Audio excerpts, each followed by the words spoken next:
Isang cum laude graduate na teacher nagpakamatay dahil sa scatter. Nalulungpo sa pagsusugal ang isang teacher na hindi alam ng kanyang kaanak. Dahil sa pag-scatter, ay nabaw nito sa utang, dagdag pa na na-scam siya matapos na mag-loan sa mga online lending app. Na-scam lang pala. Cum laude siya, matalino daw talaga, sabi yan ng kanyang kinakasama. Dahil nga may mga utang itong humigit kumulang 200k at maliban pa doon, meron pa sa labas-labas at sa ibang mga tao pa, siguro hindi na nakayanan yung pressure. Panoorin natin yung sentimento ng kanyang kasama. Mga katropa, kasalukuyan tayong naririto sa lugar kung saan nakita ang katawan ng isang guro na wala ng buhay. Dito mga katropa, sa punong ito unang makita ang katawan ng nasabing guro at ito rin ang ginamit ng nasabing guro upang makatungtong at maisagawa ang kaniyang pagpapatiwakal. Ibinahagi sa atin, mga katropa, ng kaniyang kasama sa bahay na siya ring nagpaaral sa kaniya at 20 years na di umanong kasama, kaibigan at katuwang sa buhay ang naging dahilan at kung paano nangyari bago ito magpatiwakal. Eto mga katropa at pakinggan po natin. Napapansin ko kasi sir na hindi siya concentrated sa mga pang-araw-araw na gawain niya.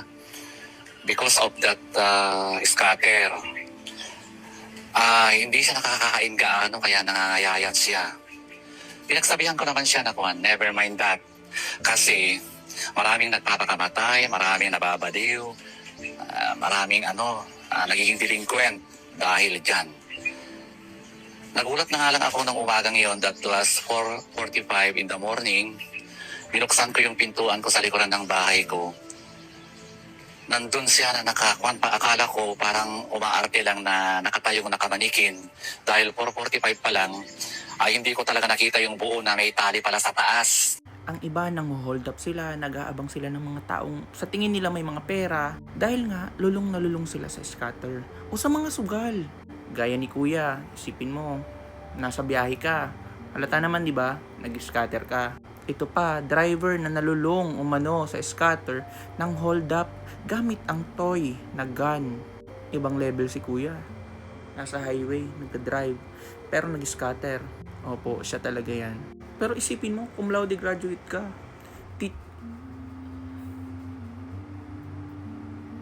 Pero isipin mo, cum laude graduate ka, teacher ka pa. Sayang. Honestly, ako nag-autang din, sobrang dami, sobrang laki din. Pero business naman siya. So, hindi nag-boom yung business. Kaya, change career. Pero nabayadan ko na din naman po yung iba. Pero marami pang natitira.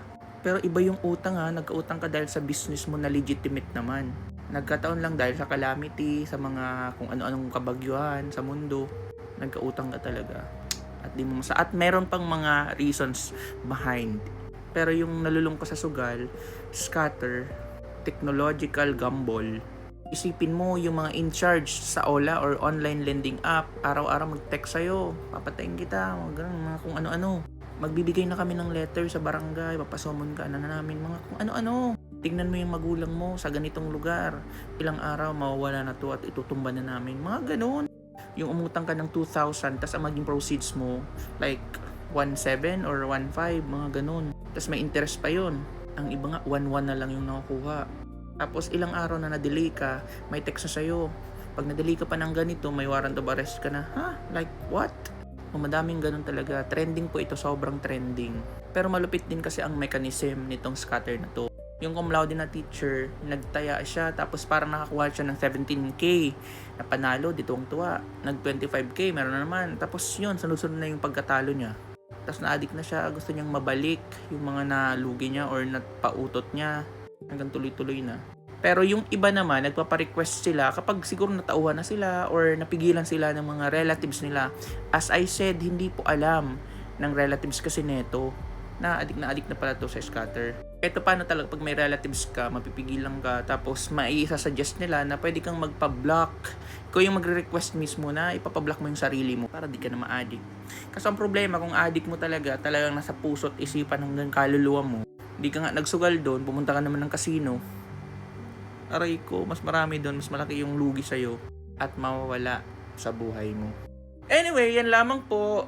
Maraming mga celebrity ang mga na-addict din dito sa scatter. Ang iba nga, nagdroga na or benta na ng, alam mo na, para makakuha ng mga pera, pantaya. So ako naman, dahil madami na akong utang sa labas, ayoko na magganitong sugal. Magsusugal ka, dagdag na naman isipin, di ba? So magtrabaho na lang para kahit paano kapag nakaipon ka, di magbayad ka ng utang. Kahit paunti-unti, sorry na.